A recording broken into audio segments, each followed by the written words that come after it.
Bonjour et bienvenue sur Titre de séjour et droit, on vous explique. Avec 13 ans d'expérience et de formation dans l'accompagnement des personnes étrangères en France, je vous propose des explications simples sur les titres de séjour et leur renouvellement, les régularisations, les refus et les recours, les changements de titre de séjour, la naturalisation, mais aussi des explications sur l'ANEF, l'OFII, l'examen civique, le contrat d'intégration républicaine et les nouvelles lois. Mon objectif est de vous aider à comprendre vos droits. Les informations sont données à titre informatif et ne remplacent pas une consultation juridique personnalisée. L'OQTF, obligation de quitter le territoire français. Information et première démarche à faire. Dans cette vidéo, nous allons voir les points importants suivants. Tout d'abord, quel délai pour contester l'OQTF auprès du tribunal administratif. Ensuite, comment choisir un avocat. Puis, comment faire une demande d'aide juridictionnelle. Le recours, procédure en référé et procédure au fond. Et enfin, quelques définitions. Quel délai pour contester l'OQTF?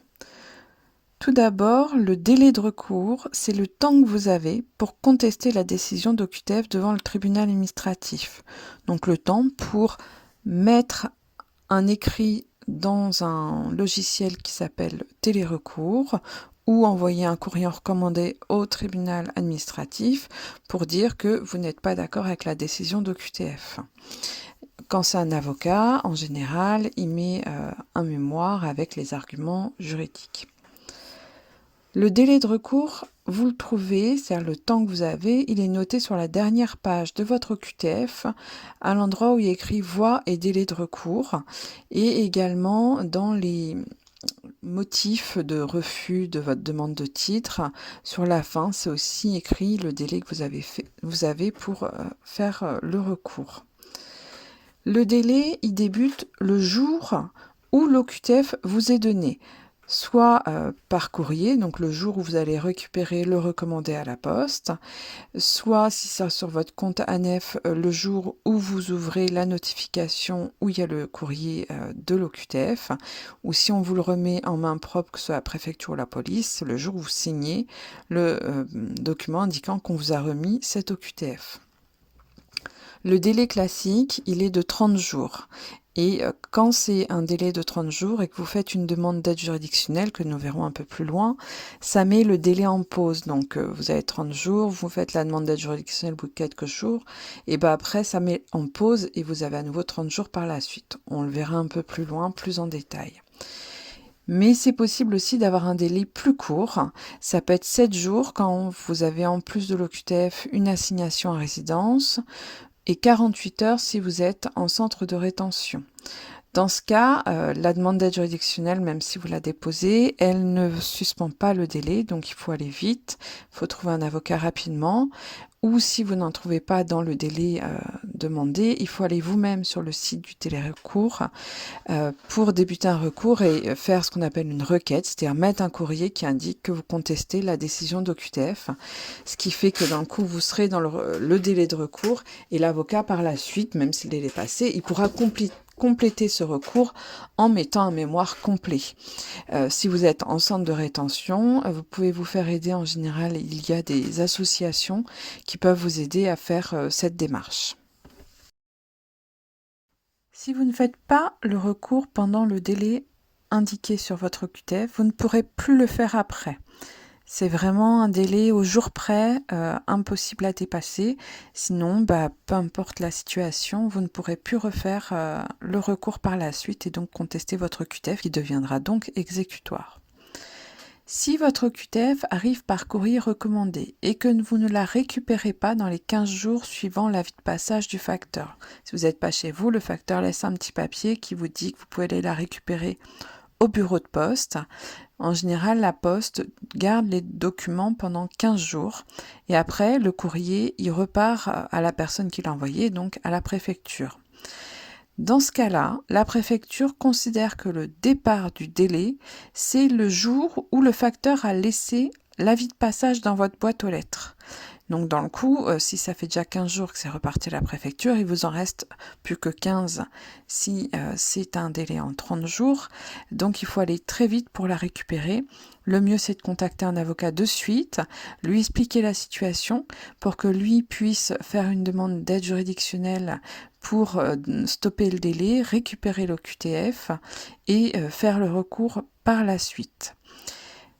Si l'OQTF a été envoyé à la mauvaise adresse, quand l'avocat récupère l'OQTF, il peut demander à l'adresse à laquelle ça a été envoyé et que vous pouvez justifier que ce n'est pas votre adresse parce que vous aviez par exemple déménagé et que vous aviez bien prévenu la préfecture et que vous avez gardé la preuve du changement d'adresse que vous aviez fait et indiqué à la préfecture.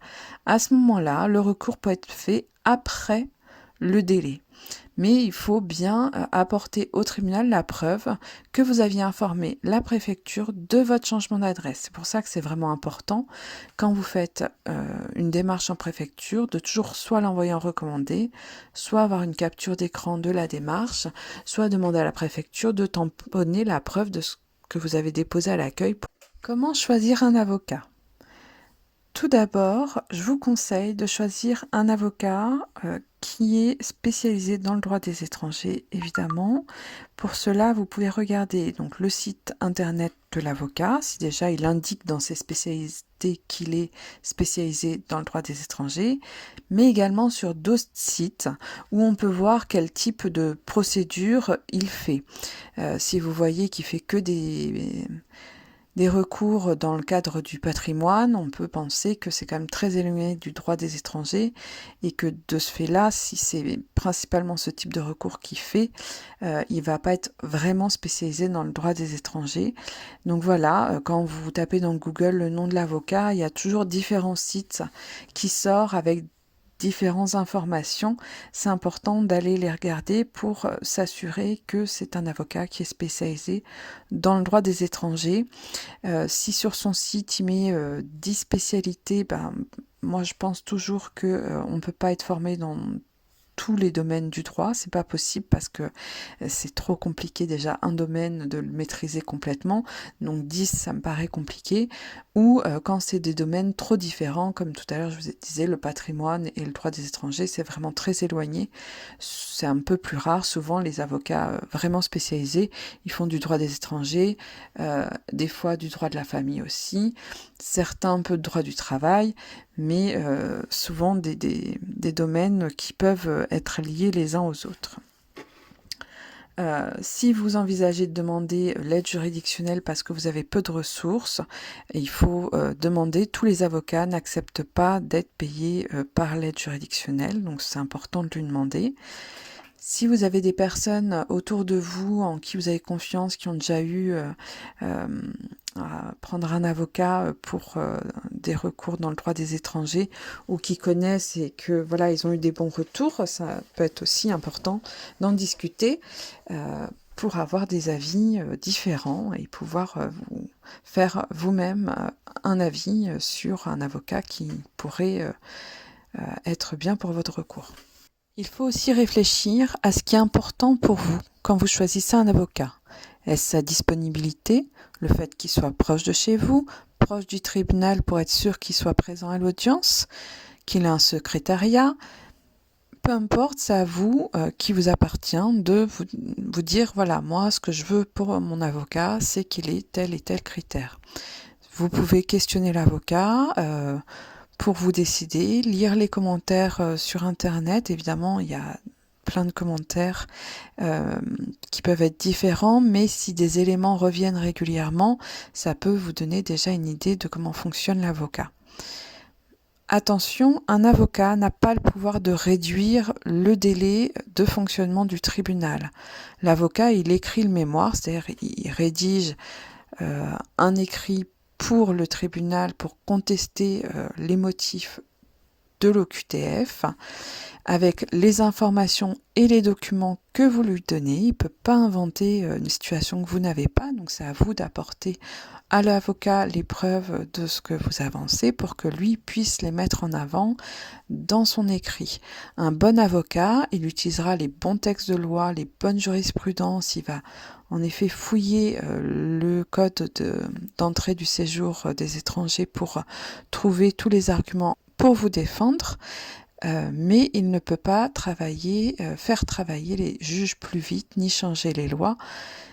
Il les utilise dans votre intérêt, mais il ne peut pas les changer. Il ne peut pas non plus obliger un juge à vous faire passer avant tout le monde. Donc voilà, un coup qu'il a déposé son recours, il n'a pas de pouvoir sur le tribunal pour que ça aille plus vite. Faire une demande d'aide juridictionnelle, qu'on dit aussi AJ. L'aide juridictionnelle, tout d'abord, c'est une aide de l'État qui vous permet, si vous avez peu de ressources, d'avoir un avocat et d'aller en justice sans avoir à le payer ou en n'en payant qu'une partie. Pour les recours contre une OQTF, la demande, elle se fait pas en ligne, elle se fait sur un formulaire papier. En général, vous la remplissez avec votre avocat. Donc il y a le formulaire à remplir, il y a des documents à joindre avec, donc entre autres l'OQTF, les fiches de paye, avis d'imposition, justificatif de domicile et quelques autres papiers que l'avocat vous listera. La demande d'AJ doit être envoyée avant ou en même temps que le recours, sinon elle sera refusée et dans ce cas, ce sera à vous de payer votre avocat. Dans le cas d'une OQTF avec un délai de 30 jours, la demande d'aide juridictionnelle suspend le délai. Cela signifie que vous avez 30 jours pour faire la demande d'aide juridictionnelle, par exemple vous la faites au bout du 20e jour. Tant que vous n'avez pas de réponse à votre demande d'aide juridictionnelle, le délai s'arrête. Et quand le tribunal qui s'occupe des demandes d'aide juridictionnelle vous renvoie la réponse en vous accordant ou refusant la demande d'aide juridictionnelle, peu importe la décision du tribunal, il y a à nouveau 30 jours pour que votre avocat envoie le recours au tribunal.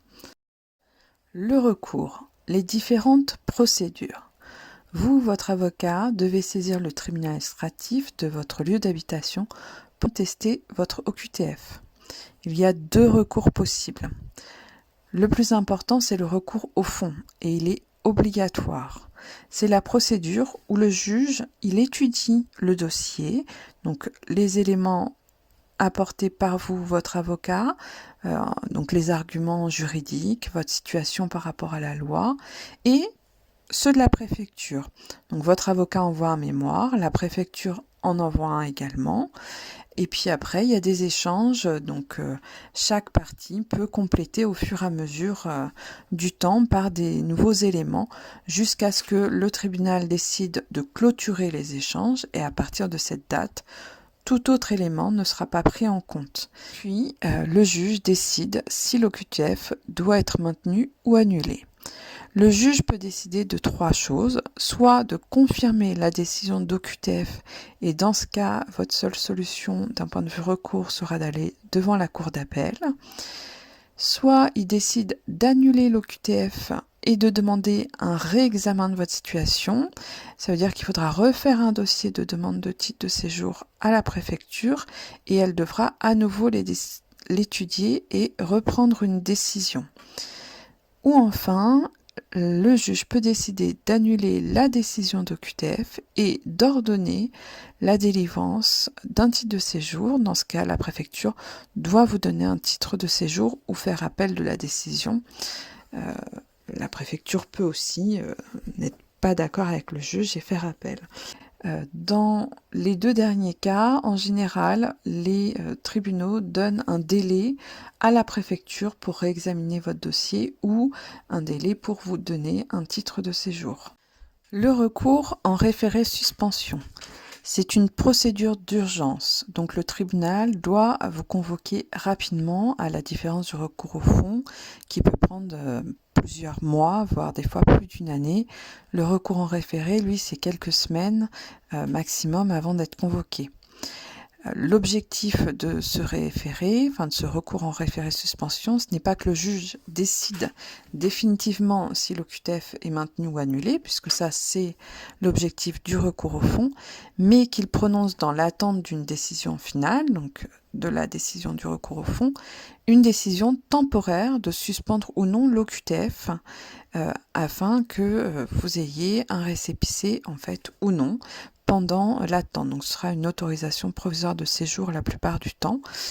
Donc soit le juge dit en effet que votre situation relève d'une urgence et qu'il y a un doute sérieux sur les motifs de l'OQTF et que de ce fait-là, il suspend l'OQTF jusqu'à la décision finale, ou le juge considère que soit votre situation n'est pas assez urgente, qu'elle ne va pas vous amener un préjudice suffisamment important, ou que les motifs invoqués pour l'OQTF sont suffisamment sérieux et réels, et que de ce fait-là, vous ne relevez pas d'une suspension de votre OQTF. Les deux recours, celui-là au fond et celui-là en référé, peuvent se faire en même temps. Il faut juste que le recours au fond, donc l'écrit, le mémoire de l'avocat, soit déposé avant l'écrit du recours en référé suspension, mais on peut en mettre un et puis une minute après en mettre l'autre. Ce qui est important, c'est que ce soit dans cet ordre-là. Si vous faites les deux recours, vous devez faire une demande d'aide juridictionnelle pour chaque recours. Concernant votre présence aux audiences, la procédure de recours au fond est une procédure écrite, donc votre présence et celle de l'avocate n'est pas obligatoire. C'est mieux, mais ce n'est pas obligatoire, car en effet, les juges doivent prendre leur décision sur les mémoires et les différents écrits qui sont envoyés par votre avocat, vous, et la préfecture. Tout ce qui va être dit à l'audience est censé être déjà écrit dans ces écrits et de ce fait-là, ne seront pas des éléments supplémentaires. Donc même si vous n'êtes pas là, les juges sont censés prendre la même décision, peu importe votre présence ou non. Pour le recours en référé suspension, c'est une procédure orale, donc tout ce qui va être écrit sera pris en compte, mais également tout ce qui va être dit à l'audience va être pris en compte. Donc là, la présence de votre avocat et la vôtre est vraiment très importante. C'est tous ces éléments qui vont permettre au juge de prendre sa décision. Des fois, la préfecture n'envoie pas de mémoire pour les référés suspension. Ça n'empêchera de toute façon pas le juge de prendre une décision. Quelques définitions. Les termes en question de justice sont souvent un peu difficiles à comprendre. Donc, je vais vous en expliquer 3 qu'on retrouve régulièrement quand on parle d'OQTF. Donc, il y a l'IRTF, l'interdiction de retour sur le territoire français, qui peut être décidée en même temps qu'une OQTF. Et c'est une décision qui interdit à une personne de revenir en France pendant une durée précise, après avoir quitté le territoire à la suite d'une OQTF. Donc vous avez une OQTF, vous avez en plus une IRTF par exemple de 2 ans. Ça veut dire que quand vous allez quitter la France, vous ne pourrez pas revenir avant 2 ans.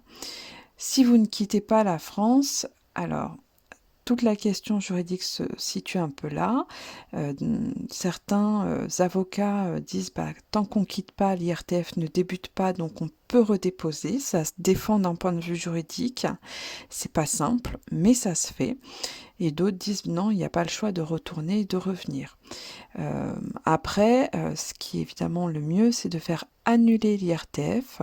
Des fois, les tribunaux acceptent d'annuler l'IRTF et de maintenir seulement l'OQTF.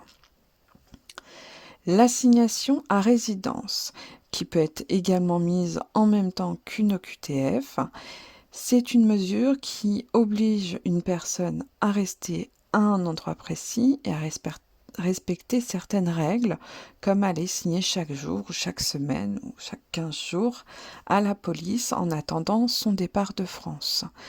C'est pareil, c'est une mesure que l'avocat peut contester devant le tribunal, sachant que quand on a une assignation à résidence, la procédure contre cette assignation et l'OQTF est souvent plus rapide. Par contre, le délai de recours est que de 7 jours au début. Enfin, on parle d'une OQTF qui est exécutoire pendant 3 ans. Cela signifie que vous pouvez être reconduit dans votre pays pendant 3 ans sans qu'on réétudie votre situation le jour où vous vous êtes interpellé, par exemple, ni nouveau jugement. Un coup, ces 3 ans passés, ça sous-entend pas que l'OQTF n'existe plus, mais si vous vous faites arrêter après les 3 ans, la préfecture de police devra réétudier quand même votre situation et vous notifier une nouvelle OQTF avant de pouvoir vous renvoyer dans votre pays d'origine. Elle ne pourra pas le faire sans nouvelle décision comme pendant les 3 premières années. Durant ces 3 ans, en général, les préfectures n'acceptent pas de nouvelles demandes de titre de séjour, sauf si vous avez des éléments dans votre situation vraiment importants qui ont changé par rapport à la première décision. Par exemple, vous travaillez dans un métier en tension, vous êtes marié et eu des enfants avec une personne française, dans des cas où il y a des éléments vraiment importants et nouveaux, ça peut se tenter, sinon en général les préfectures refusent d'enregistrer les demandes. Voilà, nous avons vu l'OQTF et les informations à connaître et à faire rapidement lorsqu'on reçoit une OQTF. Si cette vidéo vous a été utile, n'hésitez pas à liker et à vous abonner. Si vous avez des questions, n'hésitez pas à mettre un commentaire. Merci à tous et bonne journée.